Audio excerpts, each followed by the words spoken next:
All right, welcome back, everybody, to La Pound the Rock. I'm Tyler. This is my brother Trey, and we are going for episode numero 3 right now. And we're just going to kind of get into it. You know what we do. The first two segments are always the Steelers or the Niners because those are our teams, and we won't stop talking about them until one of them is eliminated from playoff contention. So to bring it up, the Steelers went ahead and played the Seattle Seahawks. The Seahawks had a depleted secondary this week. Still got Sam Darnold as quarterback, and they somehow pulled out a win against Steelers. I know the big thing from Steelers fans is the kickoff return at 7 points. They lost by 14. Well, that and the Calvin Austin play where he ran the wrong route and rode his defender right into Pat Freiermuth's lane. So, and that's kind of where we're going with this. So, you can't drop those games if you're the Steelers. You kind of can't afford to a little bit now because Burrow is out. But I need to know from your perspective. Obviously, you're not panicking, right? It's week 2, 1-1. Who cares? You can go 16-1 and make playoffs. But you don't like losing these games, right? And that's been the problem with the Steelers in years past is they always lose the games they should win. Yeah, I mean, this was one of those ones where a lot of people had us losing this before the season started. Like they said, well, we'll probably go 4-1 or 3-1 through that first 4. We don't know who the loss will be, but it'll probably be it'll probably be the Seahawks the Seahawks was the leading team. I don't remember what other team people thought we might lose to. I think it was the Pats because, Pats were seen as sort of emergent potentially. Okay. But yeah, I think it comes down to one, people blaming the defense too much. The offense got at the defense and special teams gave the offense the ball 3 times within, I think, 35 yards of the end zone. We didn't get a touchdown one of those 3 times. That's unacceptable. We should have had at least 2 touchdowns off of those 3 times. And again, we would have tied it up. Now, about the defense, right? So middle of quarter 3, I was feeling pretty good about them. I mean, they had allowed only 14 points. They got 2 turnovers. Our special teams had blocked a punt. I mean, no one would have complained about the defense, I think, if the offense was doing their job and keeping the defense off the field. What ended up happening was 2 things. The defense was worn down, and you saw 2 serious issues in personnel utilization, in my opinion. One, TJ wasn't moving around enough. Yep. They were talking all year. They were talking all off season. He was talking all off season about TJ's getting moved around. TJ's getting moved around, and they haven't moved around at all. Yeah. I think what happens is, right, they see that rushing chart. They see that they will not go to TJ's side, and they say, well, if we got part of the field blocked off, let's just let that, and then what you saw was the other personnel usage issue, in my opinion, which is them moving around our new guys in the secondary too much. They're like, TJ will hold this side of the field, and he will use up some chip. He will use up some of their personnel with chips. So let's just keep him there, and we'll move the new guys around. The issue is, right, Jalen Ramsey, I like the idea of putting him at safety sometimes in situational plays. At the end of the day, when you're starting to get eaten up by someone's number 1 receiver and you have one of the best press man corners in the NFL, just put him on a guy. Just put him there. Okay. You're talking about Porter? No, Jalen Ramsey. I don't think he's one of the best press man corners anymore. I mean, sure. He doesn't even himself like playing press man anymore. He's good at it. He's big at it. He's a big body. When we did let him do it, it was successful. I say again, when you see that he's doing it and he's successful in doing it, let him be successful in doing that. What you saw a lot of times was just guys getting torched because our secondary was put in some wild positions it was just weird the way we schemed it up. And TJ hinted at it. He's like, we have the schemes to win these games. We need to fucking execute on those schemes. And it just seems like there's some serious schematic issues. So in my opinion, I think you let Jalen just play CB1. If you're going to move somebody around, make it Slay. He's the one who's I think clearly lost more of a step. Then you have JPJ waiting in the wings to learn from Jalen Ramsey. And then TJ's the guy that you move around. Make the guy that the quarterback is looking at every single play. Make him the one that you have to find. Don't move the secondary around so much. So Garrett Rogers says he bets you are stoked to have the GOAT at QB. I mean, I'm stoked. Everything I've seen from Aaron, short of like a throw that kind of hit a DB in the face this game, Yeah. um, everything I've seen from Aaron is I've liked. I mean, he's more Yeah. mobile than I thought he would be. He's ripping throws on the move that I did not think he still had in him. Like if there was one part of his game I was like, he's not going to have, it's those really deep balls on the move, escaping pressure. I was like, that's just not something a 41-year-old can do, and he's doing it. Aaron Rodgers has not been a concern to me. Yeah, he looked worse than Purdy against same defense, but that's just where he's at. He's just I mean, it wasn't average of just the league. So him. yeah. He didn't look bad at all. I mean, his box score didn't look great, but I mean, when you look at the way our offense is being schemed up, we couldn't run the ball again. Worse, even this time. We weren't consistently getting guys open. Guys were dropping ball. I mean, he fucking put like a 40-yard dime on a rope on the run, escaping pressure, and it hits Pat Fryermuth in the hands. Then he's about to hit Pat Fryermuth in the corner of the end zone, and Calvin Austin gets greedy, doesn't run his flat. He runs it up into the end zone instead and brings his man DB right up into the throwing lane and ends up getting picked right from under Pat after Calvin Austin tips Pat's ball. So it's like Aaron Rodgers is very clearly, if you watch the games, he has not been the problem. Aaron Rodgers has been playing well. He's been putting balls on the money generally. I mean, and I think the biggest problem with you guys is a lot simpler too. I don't even think it's necessarily schematic. You guys cannot stop the run. The run we can't run the ball, is beating the piss out of you.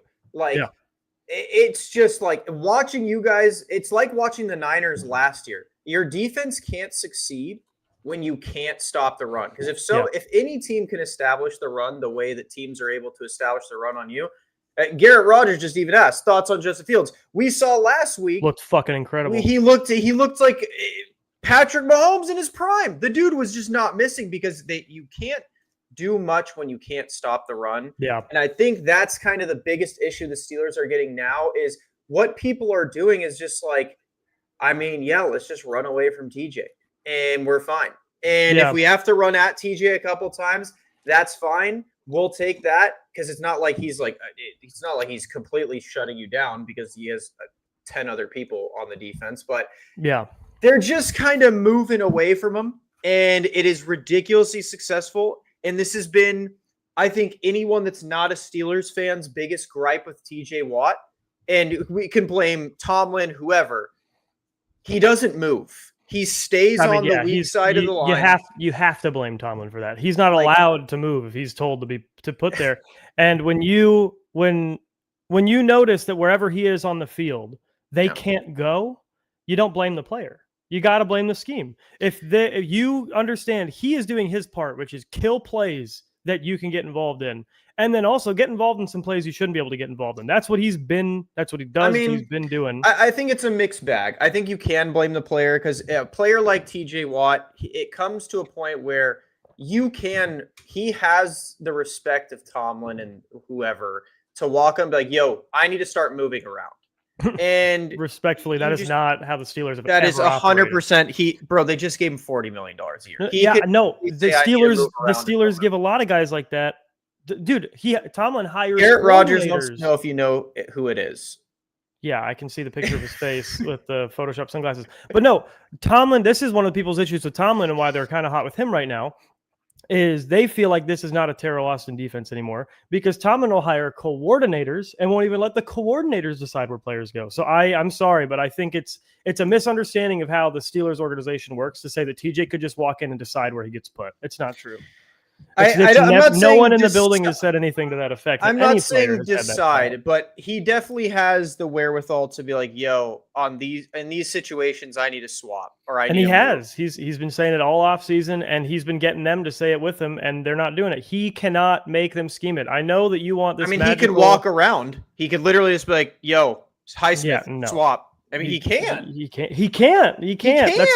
That's not how football teams work. You don't say, I know we drill it this way. I know we practice this way, but I'm going to try to play. I mean, Myles Garrett does it. He literally will smack someone and say, move, and he gets a nose tackle.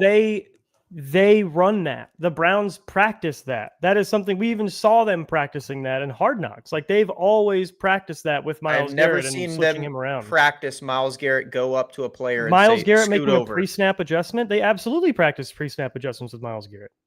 You think they don't? You think he just No, knows where to go again, he because he's literally never will practiced go. it before? He will get the call because they get calls Yeah. on the Well, he defense, doesn't. He's not a green dot, but and then he will literally grab a player and move him to the side and place himself where he feels he needs to be. no. That's Or why he's elite. I mean, if he's the green dot that you're saying, because if he's not green dot, he's not getting calls in his helmet.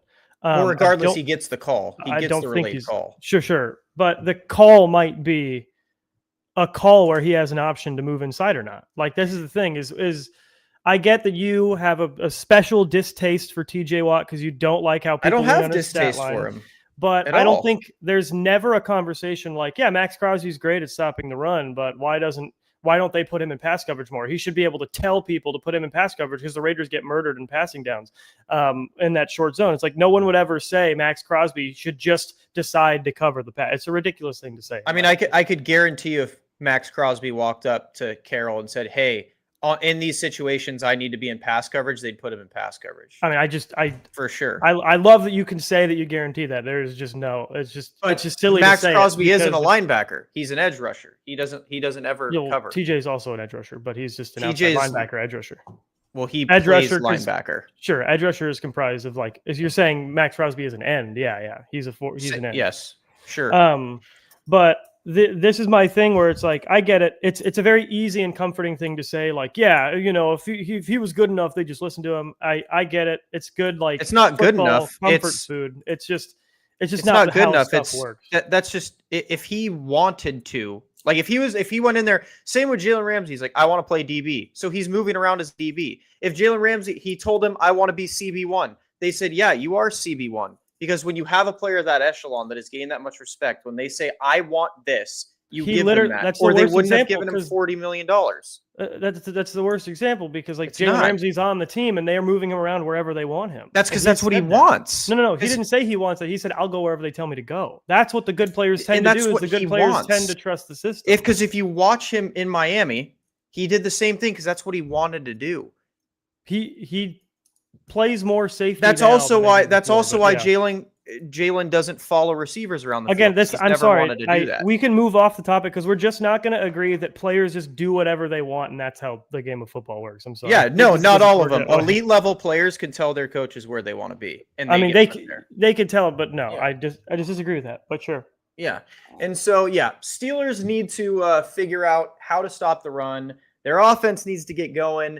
They need to give up on Caleb Johnson for now. I think that's the biggest thing is they need to get a true power back. Caleb Johnson is not. Well, I mean, the thing is that they're not even using him as the power back right now. They just used him in a kickoff. That's because he can't. They've tried. I think he got. He get 3 snaps in the first game? I don't think they've really. He tried in preseason and he was getting tackled by everything. He was okay in the preseason. I think they're just going to do what you do with rookies. They're going to work him in, like rookies of his caliber. They're just going to work him in when they can. I think one of the issues is Peyton Wilson, a guy that I really like, a guy that I think is going to be a great guy both downhill and in pass coverage. Right now, I think he needs to stay in the passing down sets like he was last year. And we still have Cole Holcomb.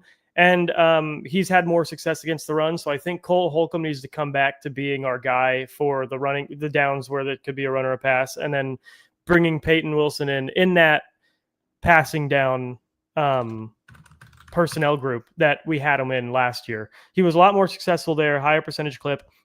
You're seeing him and Pat Queen get a little bullied by guys that they probably shouldn't be able to bully them, but it's because they just try to come too fast at the runner. And they're not necessarily focused on planting their feet and ripping through a blocker. They're just not those kinds of guys. They're not those kinds of guys first, whereas Cole Holcomb and Landon Roberts last year were a lot more those type of guys. Well, not Cole Holcomb because he got hurt, but Cole Holcomb when he was our starter and Landon Roberts when he took over. Those are the guys that would plant their feet in, rip through a block, and kill a running back. So I think we just need to lean on Cole Holcomb a little more. And I thought we would miss a Landon Roberts when we let him go. I didn't know why we let him go, and I think we are. We're missing. I think luckily for the Steelers, they're playing the Patriots this week. They have a very bad offensive line. They have a very bad run game right now. The only time I think if they lose this game defensively, Like if they allow the Patriots to put 30 points, Oh, sure, yeah. I'm going to kind of sound the alarms on this defense. That's going to be pretty bad. I Sure, think yeah. they I think should Terrell Austin probably starts to, like regardless of what's going on, I think Terrell Austin will probably start to get some knocks on his say they door. lose this game 10-7. Like, if they lose something like that where it's like obviously an offensive issue, then it's like whatever. Like at least I the mean, I defense still did what wouldn't. they If did. if the Christian Gonzalez list Pats hold you to 7, then I would sound the alarm. I mean, not on the defense, obviously. If the defense is able to have an offense that scores 7 and still hold another team to 10, I don't think enough people consider that. Like, if Yeah. your offense is low scoring, your defense is gonna allow more points because they can't hold forever. But yeah, if we lose to the Pats in any reality, it's just unacceptable. Yeah. Especially like if we were 2-0, I would actually say it's less unacceptable because then you get For that sure. they got lazy and played down. We're hungry. Like, because we have 2 games that are essentially losses in the minds of everybody in the building.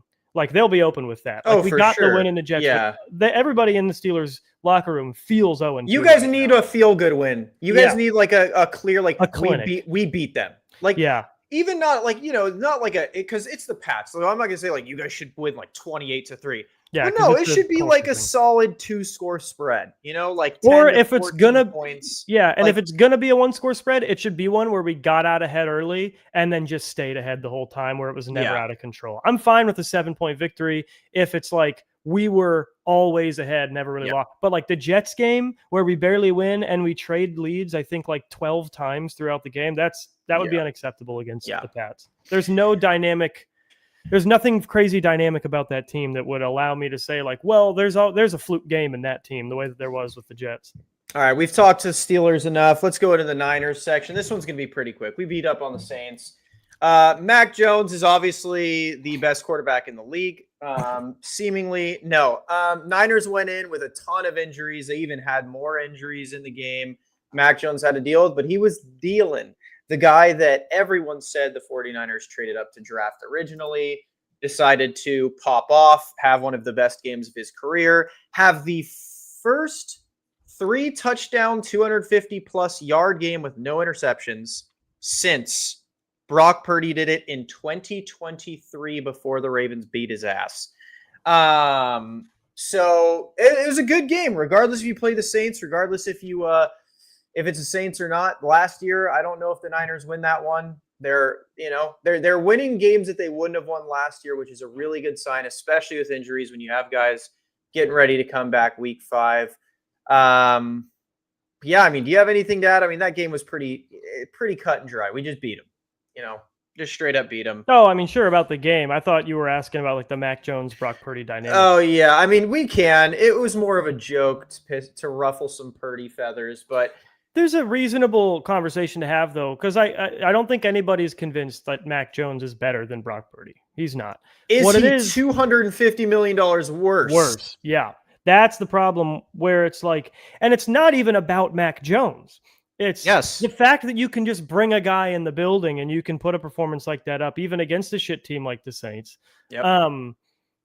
And Brock Purdy wasn't able to do that, right? Because the Bengals, they'll have Browning come in and put up a game like that, but Joe is also Browning actually was really good for them. He had to come in. So yeah, but that was an offense that was firing on all cylinders.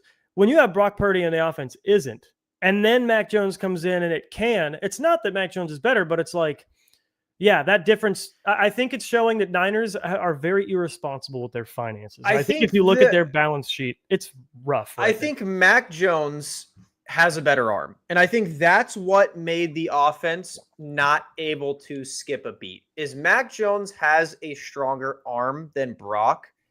So you didn't have to worry about his mobility as much because, like I said, he got the ball out quicker. He got the ball out quicker than Brock Purdy ever has on the 49ers. It was the fastest time to throw we've had since Brock Purdy played was that game because Mac Jones just can. Brock Purdy's a better anticipator and he is more mobile for sure.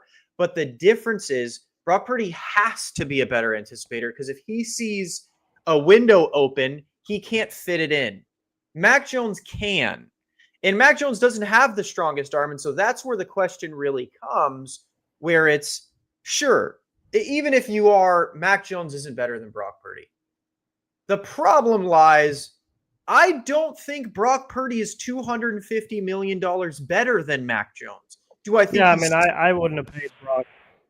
No, I would have given Brock the Baker Mayfield contract, and I have been so constant with that. I wish that was it. The Mayfield Darnold contract, that nice little bridge. I call it the bridge quarterback contract because that's what it is. Purdy's not a bona fide franchise QB. Can you win with him? Sure. Can he win you a couple games?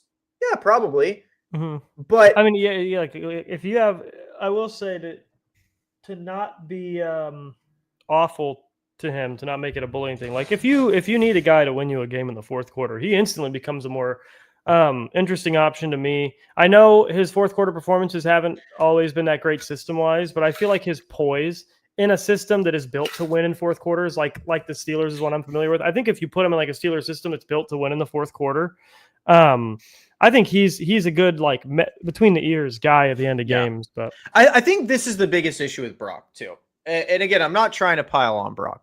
I think this is kind of where I guess my concern would be is if Brock Purdy played consistently like yeah, he did in 2022, 2023, and he didn't just have the last year and then the Seahawks game, dude. Like people are acting like the Seahawks game because we won.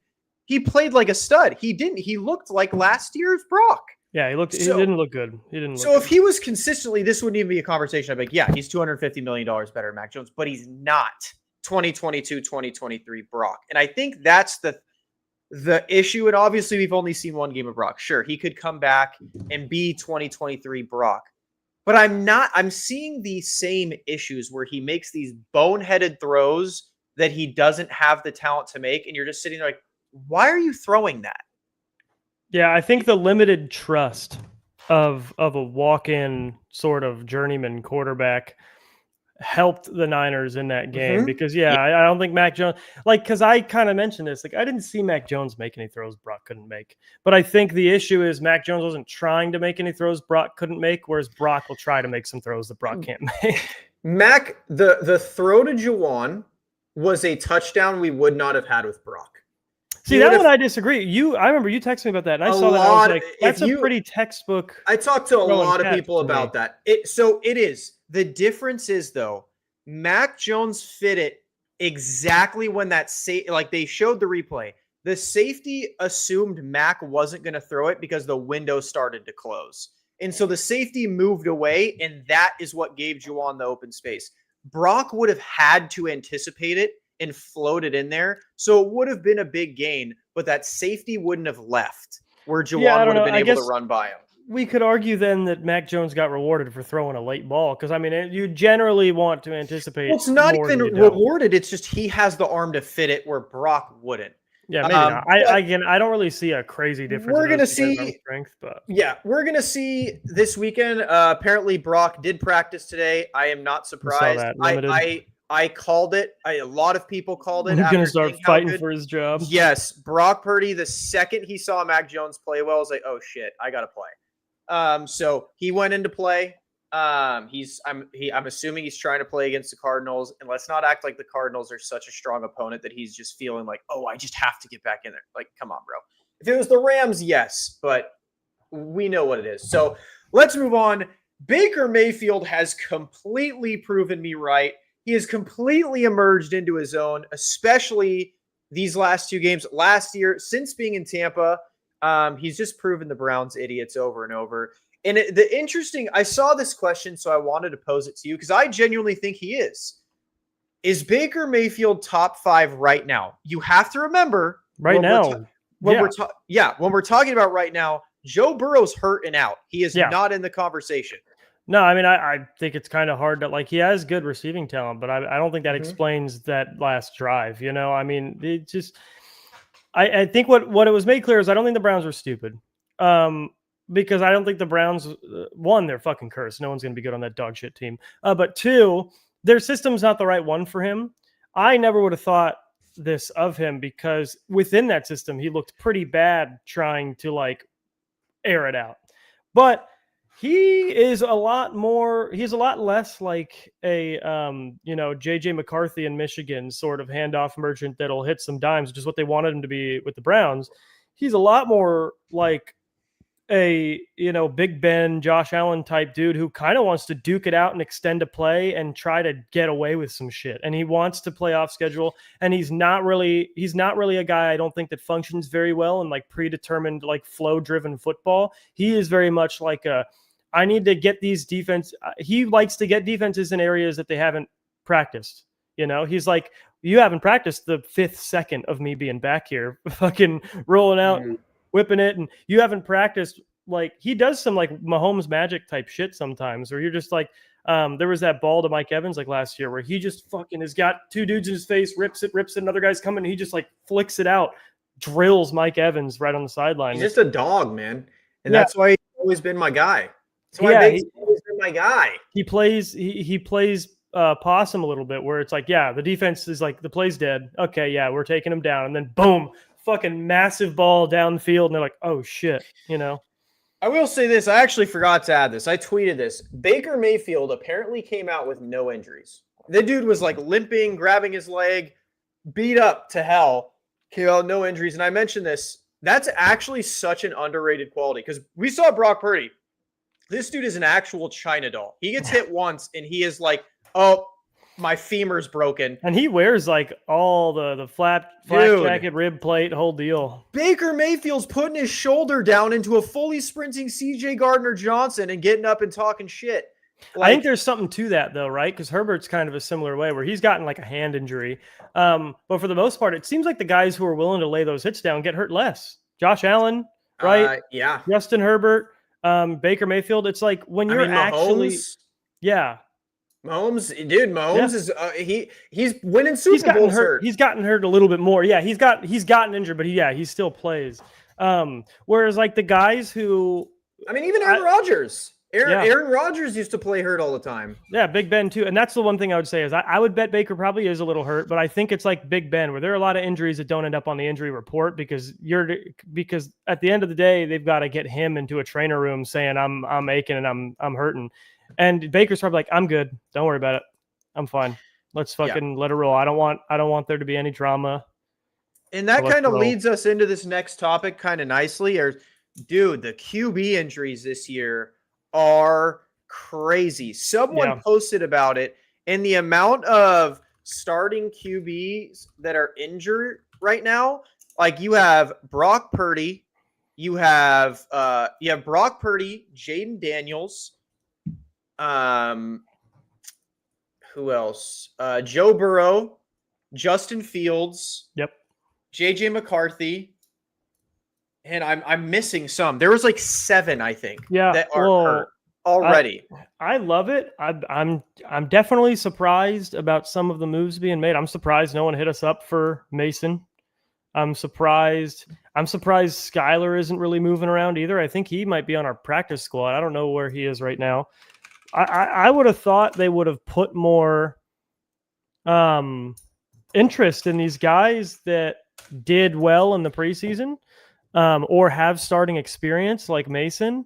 I'm interested in some of the decisions like the Bengals have made quarterback-wise and who they're signing. Mac Jones gets hurt, say Mac Jones plays again against Cardinals, pops off. Bro, if I'm a team like the Bengals, I'm calling and be like, yo, I actually think Jake Browning's a good backup.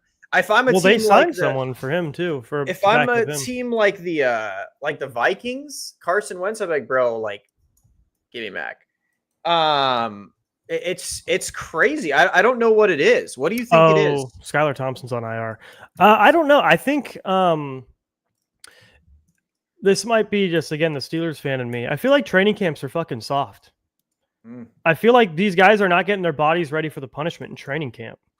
I think it's been proven kind of over and over again that this idea that protecting your body in the off season against, the number one thing you need to be worried about is just protecting your body in the off season. Training hard is important, but it's second to protecting your body. I think sometimes that logic fails and you just get these quarterbacks that can't get hit because they don't. I'm not saying hit your quarterback a bunch in practice. I'm saying, people made fun of it with the Steelers because it got Russell Wilson hurt, but he was old. Have your quarterback hit a sled. Have them do something with some impact. Have them hit a pad. Have them get. Or just have them play preseason. Yeah, have him play dude. Yeah, I think JJ McCarthy is a great example of someone who would have been helped by that.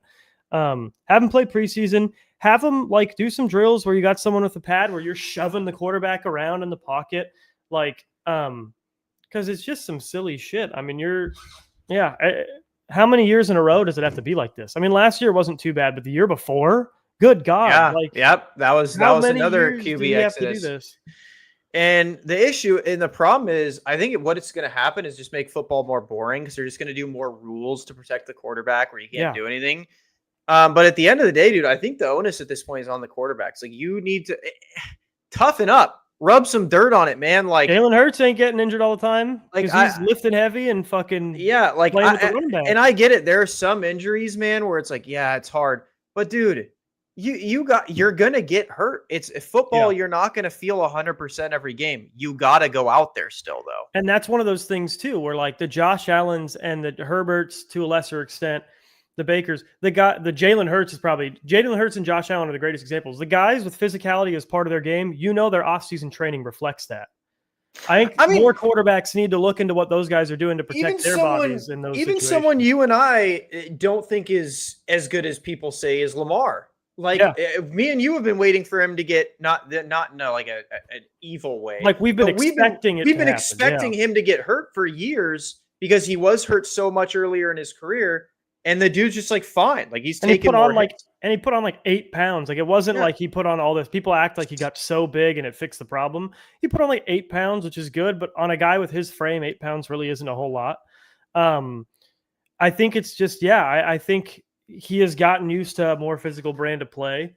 And I get, again, there's got to be some training differences involved with those guys. There's just no way that they're able, or it really is a mentality thing, or it is you just have to be that guy who wants to lay a hit down whenever someone comes and hits you so that you're bracing properly. And I don't want to call everyone out. I'm sure a lot of the injuries are legitimate, but at some point, dude, you got to play. Like you got to just be like Brock Purdy especially, man. Like you got to just play. Like Phillip Rivers played on a torn ACL. So I don't really want to hear excuses like my non-throwing shoulder hurts. That was Brock's injury, was turf toe on his non-throwing shoulder. Baker played with a torn labrum, and he played that for a year in Cleveland. So you look at like running backs, man, like the guys who actually like every year could be the year that the NFL decides you ain't shit anymore. The shit that they play on, running backs who are getting hit big anytime they get the ball. Najee had a fucking steel plate in his foot, freshly put in, I think his second to last year with the Steelers, and he was still going in there getting hit behind the line more than any other running back in the league because he was like, I just can't not, because the league is going to decide I ain't shit if I stop. And speaking of Najee, again, another perfect transition. You're on one right now. Chargers are owning the AFC West. This wasn't expected by either of us. We both thought that Rashawn Slater injury was just going to kind of be a domino effect, which it kind of has been. They've had quite a few injuries piling up for them, and they're still don't care. Dude, and their line kind of looked good. Their line looked great. It looked great. Max Crosby was eating. It looked Pipkins did look a little gun shy with Crosby whenever he would come around. But Herbert had a lot of time in the pocket. And they look great. And here's another thing that was surprising. Omarion Hampton has been bad. You saw Najee had 2 touches through 3 quarters, 3.5 quarters. And then Omarion Hampton, it was right before the fumble. Najee got a few carries, and then he fumbled, and then you saw kind of the switch. You're like, all right, it's not like we're going to have to reverse this now. Well, they started throwing to Najee, and that's what really opened shit up. We'll also get to this because I feel like a lot of the rookie running backs have actually been super underwhelming this year. Like they've been, this has been a huge talking point because they've all been pretty bad. And this was considered like I think Janty has been pretty. He's been bad. He's been averaging like 3 yards a carry. Well, I think that's on the Raiders. When I see him like getting hit, like he is making him work for it. Yeah, his average time to get hit, I think they said is he gets hit before the line. Like he gets hit negative 3 yards. It was rough. But anyways, let's start on the charge. Let's not get too scatterbrained. You and I didn't expect this. I don't think anyone really expected this when Slater went down. The Chargers have now beat the Chiefs and the Raiders. The Broncos don't look good, really, enough for me to be No, like, well, they haven't played the Broncos. They've beat, and they're like, about to. They could be 3-0 in division, I think, this next week. yeah. So, in my opinion, too, this is what a lot of Chargers fans, us included, honorary Chargers fans have been looking for. And yeah, they do play the Broncos this week. It is, they have finally stopped with the typical Greg Roman offense and have said, Justin, we are going to jump on your back and just let you do what you do and sling the ball. And my God, has this man. And he doesn't have a hand injury this time, which He- helps too. I don't want to. Has been slinging it. I mean, we always do. We were always in the, like, I don't know why there was a club that wasn't a Justin Herbert Believers Club. Don't know. Because he never looked bad. Like, there's No. never been a time where he's looked bad other than, like, the Texans game. He didn't look good. But that was so exceptional of a performance for him. My thing, too, about it is the reason I had the Chargers. Is it a Madison beer buff? Could be. No, but I did say Chargers are my biggest boom potential team in the division. I also thought the Broncos would be better than they are, which is why I put the Broncos as high. But what I will say is, if you ask me, could the Chargers start 2-0, or what do you think the Chargers start? I think I would have told you the Chargers start 2-0. I would, but the thing is how it's looked. You have guys like Dion Henley drafted in 2023, looking like potentially a top 5 linebacker in the league, and he wasn't even the starter at his position going into this season. That's what people don't know. And he had his Michael Jordan flu game. He played sick, like had a fever. And apparently he said one of the coaches caught him crying at halftime because of how shitty he felt. And he balled out. You have that culture. And this is something I think we need back at the Steelers that people are talking about. And the Niners could have. The Niners got it on defense. That's why I was so happy Saleh's back. Bro. Yeah. This culture of like, who's going to fuck with us? Who's gonna break a Derwin James tackle? Fucking nobody. Who's gonna Who's gonna get out from under Diane Henley once he's got a whiff of them? No one. Like, you've got Khalil Mack somehow still just looking like he is also now hurt. They're now missing him too. So yeah, but it just doesn't look like it's going to be a problem. It just seems like there's a culture and we knew this when Jim Harbaugh came in, that there was a really big potential for this to happen. There's just a culture shift, and it does start with his belief in his playmakers. And I think the faith he puts in Justin Herbert is like a reminder to everybody on that team of like, I have the faith in my players. You guys go out there and fucking do it. Cause he's like, that's why I went out and got you guys. And it's just been so cool to see. And that's why I think coaches like Harbaugh and that's why I was so stoked to get Saleh back. Cause you're seeing that with the Niners too. The guy, D Winters, he was not very good for us the last couple of years. We lost Dre Greenlaw, and everyone's like, uh-oh. And now D Winters is just a manimal. When you have coaches like Harbaugh and like Saleh that just juice you up and make you feel like, bro, you are unfuckwithable. You can't be stopped. You are better than them, period, end of story. And they actually believe it too. Like, Saleh's like, I don't care that we have rookies. Sure, we may take lumps. We're still going to be good. And it's the same with Harbaugh. He came in, he said, yeah, sure. Is the roster the best roster in the NFL? No, but we're going to be better than everyone. And he always does that. Who's got it better than us? Nobody. And seeing them pivot too, which was a big thing, like when Harbaugh was coaching the Niners that he wasn't very good at, was his adaptation to his quarterbacks. Seeing him immediately, and I got to applaud Greg Roman, seeing them pivot from that super run heavy where it's like, dude, you have, in my opinion, a top 2 quarterback in the NFL. Use him endlessly. And now they're doing it. Dude, they are dominating. And I do think they need to establish the run a little bit better, but I think that'll come with once Najee is in football shape and you have the legit tandem that they planned on having. I think that'll work itself out. But for now, dude, we love what we're seeing. They look phenomenal. I just think once winter comes around, you're playing some winter ball, but you're practicing on the West Coast. I think it is going to be important that they fill that rushing. So let's go with this. Since the Chargers have been exploding like we thought, do you want to change your AFC West predictions 2 games into the season? 100%. Yeah. No. Okay, who do you got winning the division now? Chargers? Because my thing isn't that the Chargers look any better than I thought. I thought the Chargers were going to look good. It's that the Chiefs and the Broncos look worse than I thought. Like, Broncos by a lot. Now, I think they're both correct. But, yeah, I'm going to go ahead and say I think I'm going to keep Chiefs at 2, but I'm going to swap Broncos and Chargers. I'm Yep, going to say that's Chargers, me. Chiefs, Yeah. Broncos, Raiders. I Raiders look think as shit as I thought they would be. I thought they were the best Raiders team that we've seen in a while. But Geno's it's like, horrible. but Yeah. you got to play into AFC West teams that are nasty. Yeah. I would agree with you. I stuttered crazy right there. I would agree. I would probably have the my biggest worry about the Chargers is they are starting to lose players, which is scary. I love the next man up though. Yeah, and Khalil Mack's they said he avoided anything serious, and he could be back in 3 weeks. So he's not I would probably have the Chargers at 1 and the Chiefs at 2. Bo Nix is who I thought Bo Nix was last year. Like when he came out of the draft, he's looking like that Bo Nix now, where it's just not good. When things aren't really handed to him, he doesn't really know what to do on the field. I think it's early. I think he just. I do think it's early, but again, again. I think his sophomore slump's going to be a bit gnarly. I don't think Bo Nix is that great. I never did. One thing about the Chargers losing guys that I think is really nice for a team with a lot of youth, and this is something I'm kind of excited about with the Steelers too, because we're also losing guys, but I'm not that worried about it. Like we have Highsmith out for a few weeks.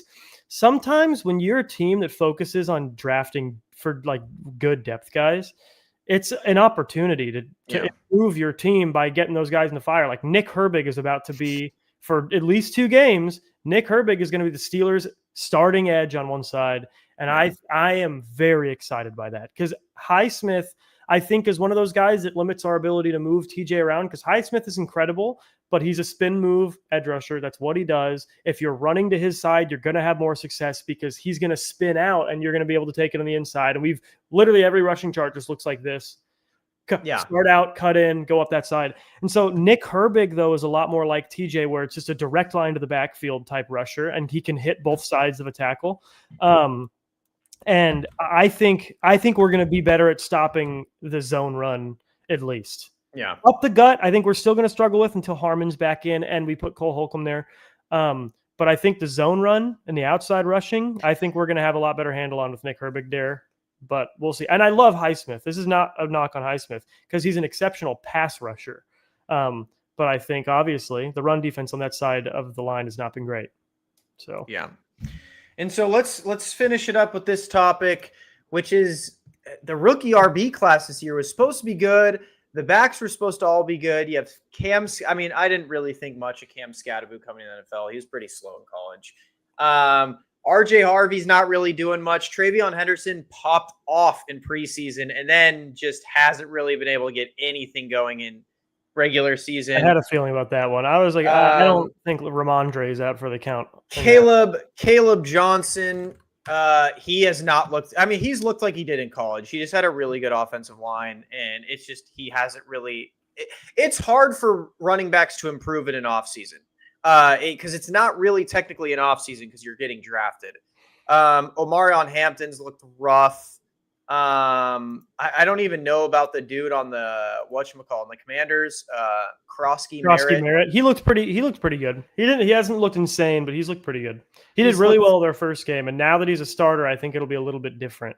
Yeah. Because he's not the change of pace back. Like Jaylen Warren benefited a ton from being a change of pace back, and I think we're seeing that he's not exactly a lead back caliber dude unless he's in a strong tandem. Yeah. And we just need to see if Gainwell or Caleb is going to be the other part of that. And the other biggest thing is Janty's just not look good, man. Against the Patriots, he averaged 2 yards a carry. Against the Chargers, he's averaging, I think he averaged what? He averaged 3.9 yards a carry. He's just, I mean, and again, let's give some of these guys some grace, right? Henderson, Janty, even Caleb. Their lines are a bit rough. I was going to say there's kind of an interesting through line with every team that picks. But I will say, Omarion Hampton's line's been overperforming, and he's just not been good. He's genuinely because Najee's playing. Well, they've been overperforming line. In pass pro. I don't think they've been overperforming in run blocking. In fact, I would say that's been one of the biggest weaknesses is they do not get a lot of push for the run. I've noticed that in both of the Chargers games. Is their pass pro is good, but I think they are hard committing to pass pro right now, and I don't think they're getting negative push. Yeah, it's just been a bit rough for a lot of these guys. And again, I think we're kind of hitting on it. The offensive lines aren't great.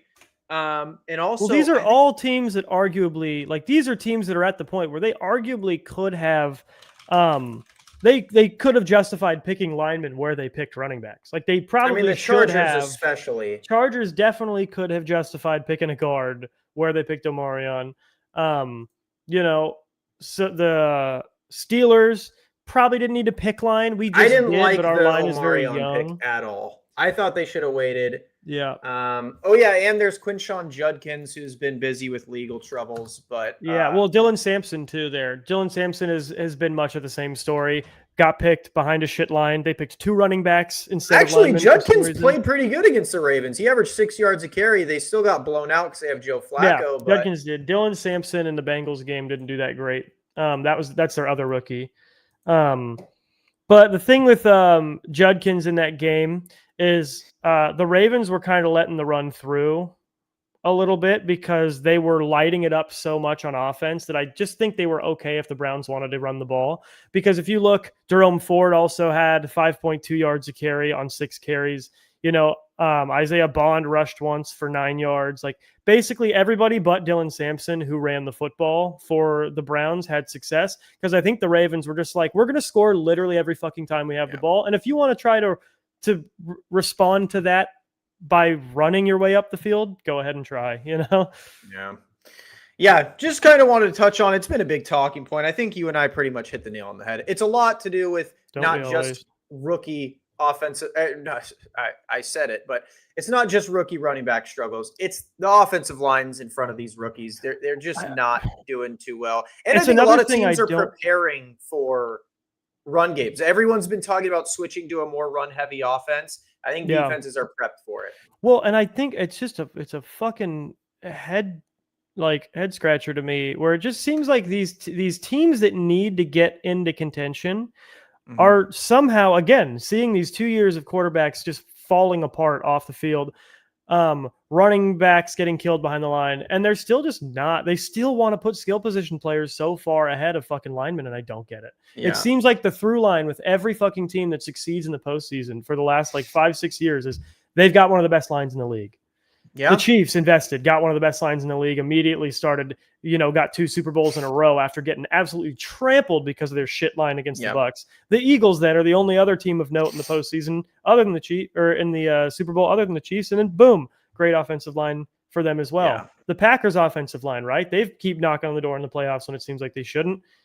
Great offensive line. So it's like, Vikings last year overperforming their skill talent, at least in terms of quarterback and defense. They should have kept Sam at this point. Yeah, they had a great fucking offensive line. It's crazy. So we usually do the Thursday night game prediction, but this one is butt cheeks. It is Miami going to Buffalo. So I think we both know who's going to win that one. So we'll do our teams. Yeah, big Dolphins upset. Put all of your money on the over. So we got Pittsburgh at New England. I think the Steelers have to come in and want this game. So what do you think? I have the Steelers winning this game. I think we will. I think everybody in that room is 0-2 in their hearts, and they're hungry. I think there will be big changes schematically.